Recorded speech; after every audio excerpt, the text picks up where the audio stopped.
हम सच कह रहा हूँ रूपा, हमने गौतम बाबू का खून नहीं किया। हाँ हाँ, एक तुम ही तो सच बोलते हो, बाकी तो ये सारी दुनिया झूठ बोलती है। दुनिया की बात मत कर, दुनिया ने तो देवी देवताओं को भी नहीं छोड़ा, पर तू तो हमारी अपनी है ना। अरे अगर तुम्हें हमारी जिंदगी की इतनी परवाह होती ना गोविंदा, तो तुम ये कुकर्म कभी नहीं करते। हमने ये कुकर्म नहीं किया है रूपा, अपने प्यार की सौगंध, तेरे सर की कसम, मेरा विश्वास कर। नहीं करना हमें तुम्हारा विश्वास, हमारा विश्वास टूट चुका है। तुम खूनी हो गोविंदा, तुम कातिल हो। नहीं रूपा, मैं गौतम का खून कर ही नहीं सकता। काहे नहीं कर सकते? क्योंकि दोनों मैं ही हूं। क्या मतलब? गौतम और गोविंदा दो नहीं, एक ही आदमी है। जानती हो कैसे? मैं सूरजभान ठाकुर का बेटा हूं जो लंदन में रहता था।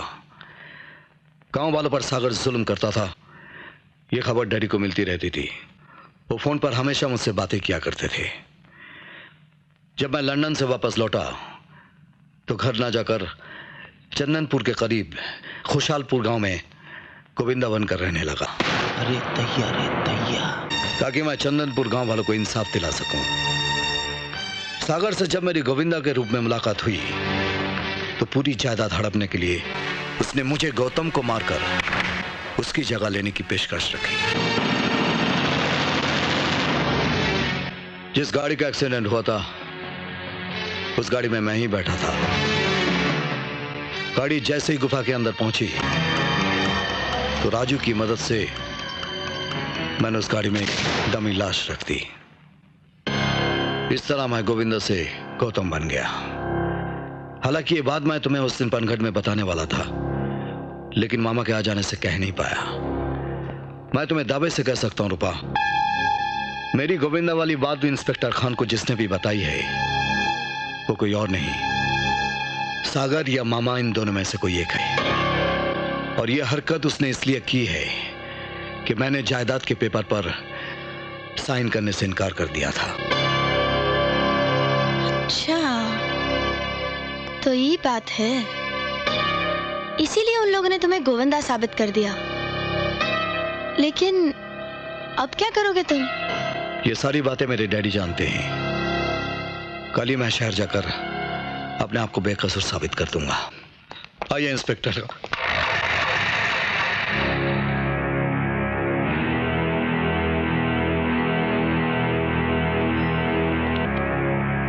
डैडी, डैडी, डैडी,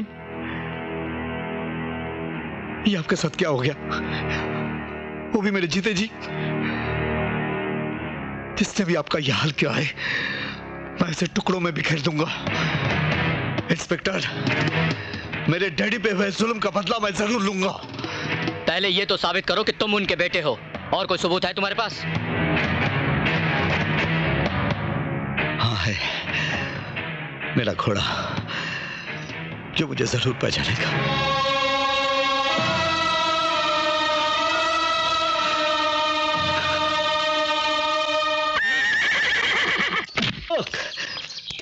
चेतक, तूने भी मुझे नहीं पहचाना? अब भी कोई सबूत बचा है आपके पास?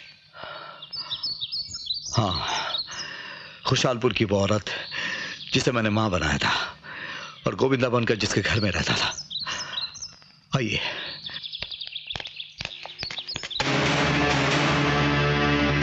आओ मां, देखो इन लोगों ने मेरी क्या हालत की है। जिसे तुम फरिश्ता समझती थी उसे इन लोगों ने मुजरिम बना दिया है। तुम इन्हें बता दो मां कि मैं इंसान से प्यार करता हूं, इंसानियत का पुजारी हूं, दौलत का नहीं। इन्हें मेरी असलियत बता दो मां, और ये भी बता दो कि मैं गोविंदा नहीं गौतम हूं। माफ करना बेटा, मैं तुम्हें नहीं जानती। कोई बच्चा किसी औरत को मां कह दे तो उसकी ममता फूट पड़ती है। तूने तो मुझे बेटा कहा था, मां का प्यार दिया था। आज उसी बेटे पर मुसीबत का पहाड़ टूट पड़ा और तू उसे पहचानने से इनकार कर रही है।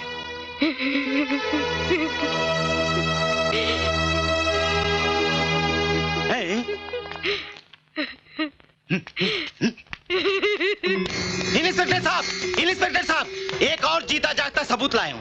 अरे ये कितना भी इंकार कर दे लेकिन सच्चाई से बच नहीं सकता।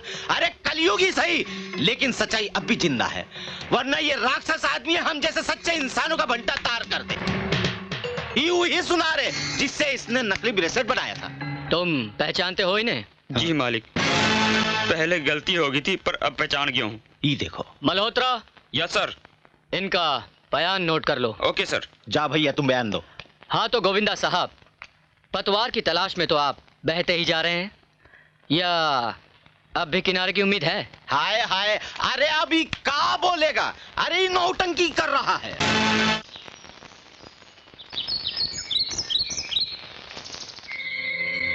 ये जानते हुए कि आपका सिर्फ एक झूठ गौतम की जान ले सकता है, फिर भी आपने झूठ कहा। मैं मजबूर थी बेटी। अगर ये मजबूरी आपकी आदत है तो ये मजबूरी सच बोलने के लिए क्यों नहीं? क्या वो गोविंदा बनकर आपके घर में नहीं रह रहा था? रह रहा था, लेकिन वो लोग मेरे बेटे को उठाकर ले गए और कहकर गए हैं कि अगर तुम सच बोलोगी तो वो उसे जान से मार डालेंगे। मैं क्या करती? मैंने ठान लिया था कि मैं सच बोलूंगी, लेकिन एक औरत की ममता अपनी कोख के आगे हार गई। मुझे नहीं लगता गोविंदा ऐसा कोई भी काम कर सकता है, इसमें जरूर किसी की। कहाँ जा रही हो रूपा? कौन हो तुम लोग? अरे बाराती है, रूपा को ले जाने आए। मामा तुम? अरे चुप कलमुई, अरे मामा मामा कह के तूने हमरे कलेजे पर कितने हथौड़े बरसाए, मालूम है ना? नहीं मालूम है? अरे जब तुझ पर बीतेगी ना तब तुझे पता चलेगा। दबोच लो ससुरी को। खबरदार जो मुझे किसी ने भी हाथ लगाया तो। हाय हाय हाय हाय, धमकी तो ऐसे दे रही है जैसे मुंह में बोली नहीं बंदूक का गोली है, हैं? अरे रूपा, तुझे मारना ही था तो हमें प्यार से एक नजर देख लेती, भगवान कसम हम वही का वही मर जाते, लेकिन हम मरे नहीं हैं, जिंदा हैं। अब तो कुकर्म सहना ही पड़ा।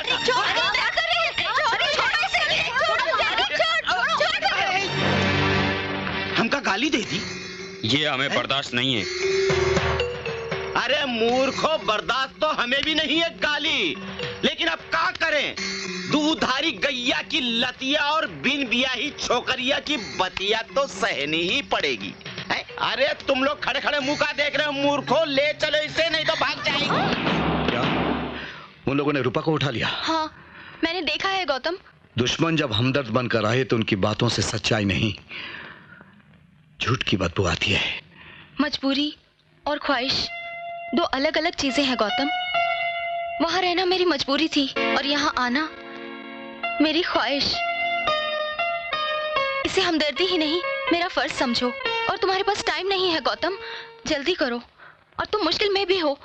बात जब इज्जत पर आ जाए तो गौतम हर मुश्किल आसान कर सकता है।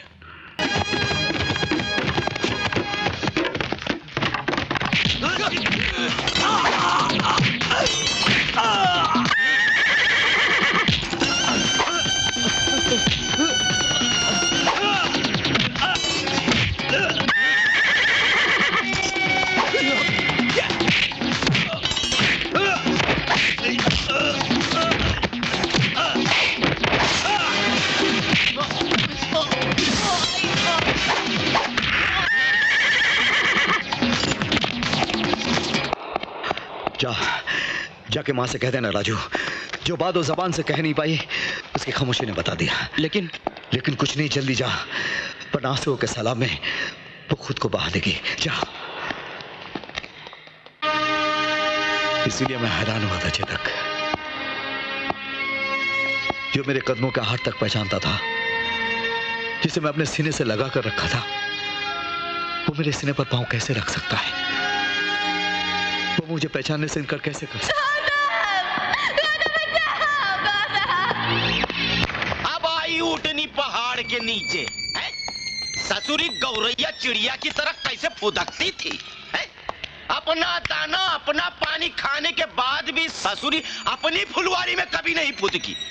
भांजे फटे तो फटे, पर पोजीशन ना घटे। मामा, नारी अगर धरती बनकर सब कुछ सहन करती है तो कहर बनकर बरसती भी है। और सागर जब उफान पर आता है तो सब कुछ तहस नहस कर देता है। चाहे वो आग का दरिया हो या तूफान का समंदर।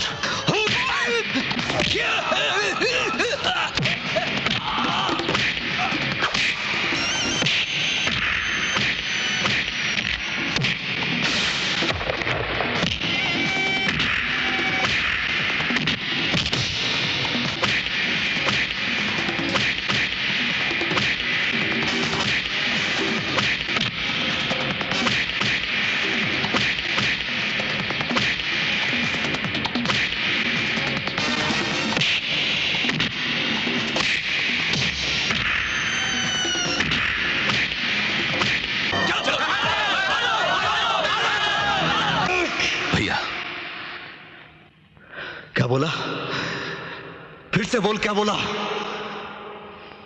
भैया,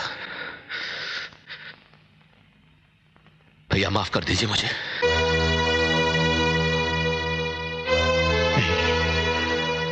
नहीं माफ करना है मुझे। क्या कसूर था मेरी जज्बातों का, जिसमें मोहब्बत की जगह तूने नफरत का जहर बो दिया? बचपन में जो हाथ तेरी हिफाजत के लिए उठा करते थे, आज उन्हीं हाथों को तूने अपने खिलाफ उठाने के लिए मजबूर कर दिया। याद है जब मैं तुझे बगैर देखे आवाज दिया करता था तो तू मुझे पूछता था, भैया क्या आपने मेरे कदमों की आहट सुन ली? तो मैं तुझे क्या जवाब देता था? बोल, मैं तुझे क्या जवाब देता था? यही कि भाई के कदमों की आहट सुनी नहीं, महसूस की जाती है। और ये जानने के बावजूद दुनिया ने सौतेलेपन की बुनियाद कर रख दी, तूने तो नफरत की दीवार ही खड़ी कर दी। क्या कसूर था इन गांव वालों का? क्या कसूर था मेरा? क्या कसूर था अपने डैडी का?